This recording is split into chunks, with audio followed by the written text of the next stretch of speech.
Hello, and welcome back to New You Wow Going Places podcast, where we celebrate connections throughout our community and we help you achieve epic breakthroughs. Today, we have a very unique spin on our show, wherein we have a male perspective. We are being joined by T here in South Florida, hardworking father and husband.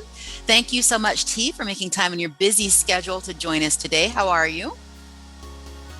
I'm very well. How are you, Yvonne? Doing fantastic. So, we always have a Good. little bit of an icebreaker for our audience to get things going. If you could tell us something about yourself most people do not know, a hidden gem, a rare nugget. Hmm. Um. I guess I could. Guess I would say that deep down, I'm a jokester, prankster. Uh I huh. guess a lot of people look at me as more of a serious type person, but not always. I like to have Okay. fun and joke around and make people laugh. As much as possible. So Hey, laughter is medicine for the soul. So that's beautiful. And, I find it kind of this is ironic. true. A lot of times we have a face that we show to most, but deep down we tend to be a little different. So it's the best of both worlds when those two sides of ourselves align. So thank you for sharing that. And now, Sure. very curious. You mentioned you have some exciting news going on, a new baby's on the way in the family, right? Anytime today. Yep. Oh, so Anytime today, hopefully. congratulations. That is exciting Thank news. you. Thank you. Yeah, As first we, grand our granddaughter. oh, beautiful. And, as we stand on the cusp of the pandemic and looking at light at the end of the tunnel, where every day good news is something we have to celebrate, what would you say for your family has been instrumental in staying positive and looking to the future versus getting lost in the now? Well, I guess just keeping our focus on what's ahead. Hoping that everybody, when I say everybody, I mean people in general. Take everything that's been going on. Understand that it's a serious issue. Do their part to get our world and society back to what it was.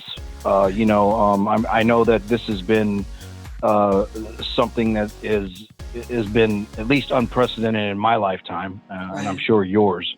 But we have to do our part, and we have to come together as one instead of you know being divided. And I see a lot of that. I see a lot of divisiveness between people and within our country,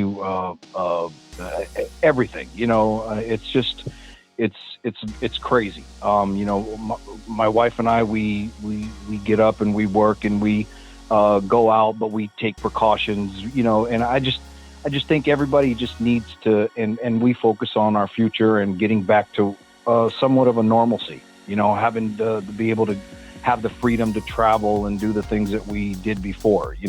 We take that a lot of times we take that for granted, and then when we can't do it, you really see, how special it was to be able to do that Right. and go places and do things and make special moments in your life, in our lives. So Yeah, it's a bit cliche, but you never miss your water till the well runs dry. So you're right. I yep. think COVID definitely spun the world into a whirlwind of realizing things that you thought you would do every single day for your life were brought to a screeching halt. And now it's distant memories for some, valued hopes for the future for others. But either way, there's an element of coming to terms with things have changed. Yeah. And when it's an element of trying to get back to normal, well, defining the new normal. What does that look like? How long will it take? Many unanswered questions, but definitely not a reason to give up hope. Yeah. Thank you for sharing that. No, not at all. Yeah, everyone. It's life's too short to always look at the glass half empty. You want to look at it half full and make the best of every day and every moment and opportunity you have, for sure. Couldn't agree more. Speaking of the glass half full, whenever life hands you lemons, what serves as your motivation to keep going? What are some of the coping mechanisms that you found work really well when things just don't go as you expect from the outset? Well, I'm more of a realist than a pessimist or optimist. To be honest with you, I kind of deal with everything as it comes. My brain is programmed to be more of like a problem solver. To Hmm. me, that's a challenge to figure out how to get through and how to get over hurdles and things that obstacles that may appear in life. And I'm a thinker, and um, I just focus on where I need to be, where we're going, where we're heading, and I just do everything necessary, legally, of course, to achieve that. And if Got it. and if if I can't reach that goal and I fall short, then I can relax and I can sit back and honestly say, I did everything I could. I tried the best I could, and it just wasn't meant to be.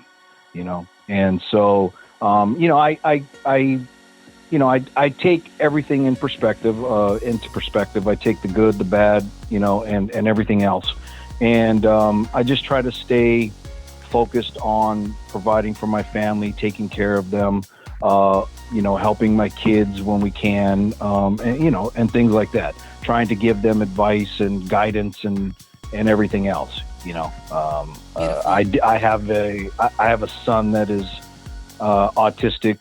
He has Asperger's, and it's difficult sometimes for him to um, socialize and to deal with certain things that are in the world. And let's be honest, between you and me, uh, um, they used to say growing up, the world is your oyster, but society in and of itself has kind of disproved that, if you will. There's so much negativity and so much um, stereotyping and things like that out there, that it's tough for anybody who has a disability to get through life, because Right. most people don't care that they have a disability, or they don't have they don't have the social skills, and they tend to single them out or treat them differently. Hmm. I don't personally. I grew up in an age where everyone likes to use the word bully, and I get that Hmm. from today's perspective. But when I was growing up, there was no bullying. If you got picked on, then you were a boy, then you stood up for yourself. And if you didn't, then you coped with it and you dealt with it the best way you could. And I understand that society today, like with my children, that people talk down to them, but I try to give them the tools that they need, and the advice that they take with them, to take with them in life when they get out there on their own, and they Excellent. start to see the world for what it really is.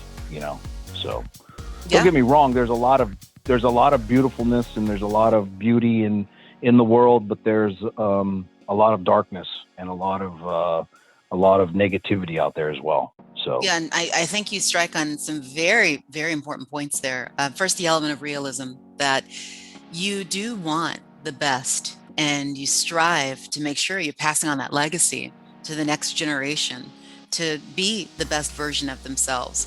But when you look around you and you see obstacles to that, I think it's beautiful that you're imbuing your children with the tools that are necessary to realize you don't have to be the negativity that you see, that you do have a right to be bigger than that, but you also have to be open to the fact that it exists and that you have to that protect it exists. yourself. Correct. Yeah, it's so true. I like Yeah. too how you mentioned you when you're having a rough day, it's just a matter of getting it done, you know, instead of being frozen into immobility or, a fear of what if I fail? It's a matter of just doing. And, if you don't take action, there's no way you can succeed. So when you Correct. say Yeah. And growing I up, grew up. Go ahead. Yeah. No, I was going to say, growing up as a young child and a Uh-huh. teenager, Hmm. I had a lot of adversities in my life, and I had to learn at a young age that if I wanted to accomplish anything, or if I wanted to be anything, or if I wanted to have anything in life, I had to work hard, and I had to stay focused, and I had to deal with challenges and work through those challenges in order to succeed. Right. I can't tell you the number of times that I've fallen on my face and have bounced from job to job to job to job because I just wasn't happy, or I felt it was too difficult or whatever, until I finally until I got to a point where I realized, hey, listen, nothing in life that's worth anything ever comes easy. I Amen. wasn't born with a silver Yeah, and I wasn't born with a silver spoon in my mouth. I wasn't given anything. I was taught to work for what I want, and that's what I try to instill in our children. Is that if you want something, you have to work for it. I wasn't given anything, and unfortunately, I'm not in a position to give you anything. And even if I were, I probably wouldn't. Because it doesn't help you learn to work and appreciate the things that you get, and that you work for and everything else. So, Right. Yeah, truly valuable advice. So, if you could, given that our childhood is the very foundation of what we end up becoming or developing into later on, can you share any of those childhood experiences, a situation that you encountered that you think you overcame successfully, that you didn't let it stunt you into being limited and thinking you're forced to take a certain action or live life a certain way? You broke through a barrier and you made your opinion known? well, I was born into a very, very, very poor blue collar family, Hmm. and we were a large family. I had lots of cousins and relatives and aunts and uncles and everything else. But I grew up in a very poverty stricken family. But family was everything. It Right. wasn't about money, and it wasn't about the materialistic things you had. It was about family. And growing up as a young child, and even going back as far as I remember, to probably the age of 3 years old, I remember life was rough. I grew up with a father who was abusive, Hmm. and like I said, there was a lot of challenges. And when you're younger and you face those challenges and you kind of go through life, you kind of think that this is what life is going to be as you get older. Right. Right. And I knew that at a young age I didn't want to be anything like my father was. I didn't want to be abusive. I didn't want to be doing a lot of the things that he was doing, and or some of my family members. And I just knew that if I ever had an opportunity to move on and move out and do better for myself, then I would do everything I could to make that happen. And my parents divorced. I come from a broken family. My parents divorced when I was 5 years old, Hmm. and so fast forward a couple years, my stepfather came into my life, and kind of took over from there. He was a hardworking man. He was an immigrant. He taught me values. He taught me things, and he kind of took me out of that element that I was Nice. kind of in, and gave me an opportunity to kind of shine. And so what I did was I took that opportunity and I did everything I could. Now, don't get me wrong, I made a lot of mistakes and I did a lot of things that I probably shouldn't have, but all of those experiences, I learned from them, and it kind of has made me who I am today. I can't I can say I'm successful. I'm not rich, but I have family. I have people around me who love me. I get by. I can pay my bills. So to me, that's success. From where I Absolutely. was to where I am, from where I was to where I am today, I believe wholeheartedly that I have achieved success. So. And kudos to you. I always stand by success. It's not money in the bank. It's not necessarily the number of followers and connections you have. It really comes down to living life to the fullest. And the beauty of it is it's different for everyone. But the sooner you Exactly. grasp Yep. Yep. that and you celebrate that, the more success comes your way. That's the beauty of it. So I think it's excellent too that you shared the fact that when we're children, there's a lot of influences in our life, and we're so vulnerable. We're so open to whatever's in front of us, and sometimes we latch on to thinking that what we see is all there is.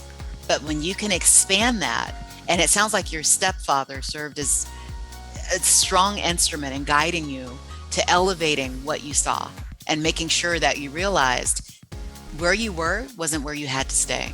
So that is phenomenal. And that you held on to that and you continued to live it. The other thing is life is a journey. A lot of times we try to look at one point in time, and that's the worst thing we can do is use that to define who we really are, because we're layers upon layers of experiences. And unfortunately, some people get stuck in a spot or a year instead of looking forward to what could you be tomorrow.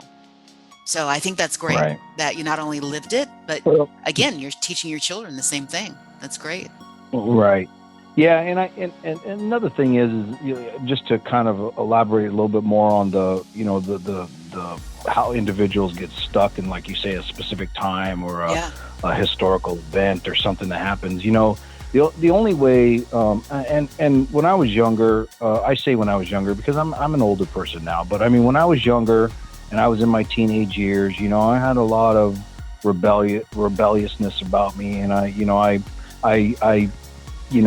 tossed things aside, and like my mother, I was an angry teenager. I was an aggressive person, and again, kind of a product of my environment. And there was a lot of questions that I had that weren't answered, that I couldn't get answers to or didn't know how to get answers to. So it made me a very aggressive and kind of an angry teen, and so my mother tried to get me into therapy or counseling to talk to people, and I would always just throw it aside and everything else. But I have to honestly say that later on in life, I actually decided, when my son was born, my autistic son was born, that this is a challenge that I don't know that I'm up to by myself. Mm-hmm. And so we sought out counseling, and not only did I seek counseling to learn how to deal with his challenges, but I also sought out counseling for my own personal self. And a lot of and I have to say, if anybody listens to this, a lot of people think that talking to a therapist or a counselor is a weakness. It shows a sign of weakness, but it's quite contrary. It actually shows a sign of strength, that you can bring yourself to speak to somebody to try to figure out those issues and those problems and those challenges that are there, and why it is that you can't move past those points in your life, to try and get closure to them so that you can move on.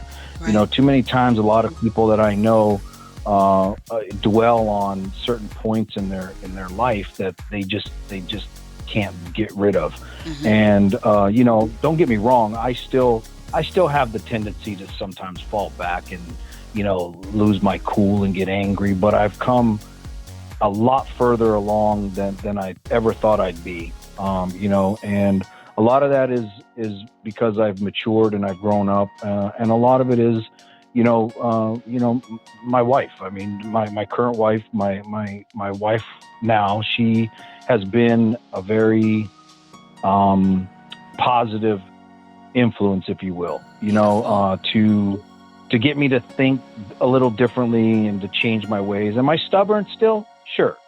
And she'll agree. Am I hard-headed? Am I a jerk sometimes? Yes.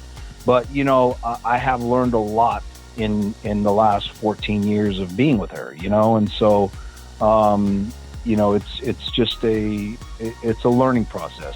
Hmm. And if and like I said, I cannot condone counseling enough for people who are afraid to seek out counseling because they think that they are going to be judged or that they're going to be, one thing I can say is that I've learned a long time ago. It doesn't matter what people think about you. There you go. People can think whatever they want about you. It's how you think about yourself, and it's what you think of yourself. If you allow other people to dictate what you do in your life, then there's a problem. And no one should be able to control or dictate any other individual because of their choices. You know what I Hmm. mean? It's just Hmm. not. It's not something that should be allowed. I would never let anybody prevent me from achieving or doing things in my life that I feel that I should do or I need to do.